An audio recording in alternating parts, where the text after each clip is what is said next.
what he says about heaven, what he says about the eternal condition of our soul and so forth, we can trust it if he is who he claimed to be.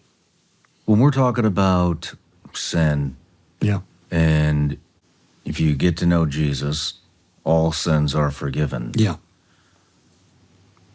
I've also heard that all sins are equal.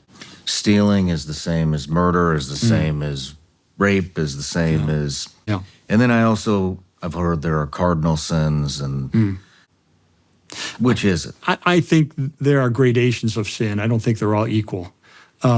Jesus said a couple of times in villages that he went into and demonstrated his divinity through his miracles and still rejected God, they will suffer greater punishment than others.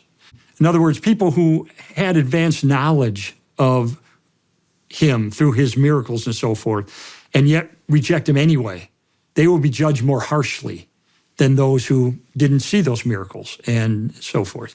The Bible also talks about the unforgivable sin, the sin that can't be forgiven. What is and that? That's the blaspheming of the Holy Spirit. It says that will not be forgiven in this life or the life to come. What exactly does that mean? Here's my best attempt at an answer. The Holy Spirit is who draws us toward Christ.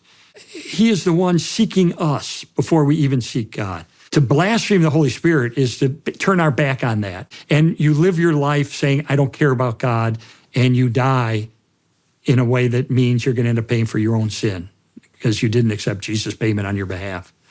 And so I believe the blasphemy against the Holy Spirit, the unforgivable sin, is rejecting the God who is calling out to you to come to him.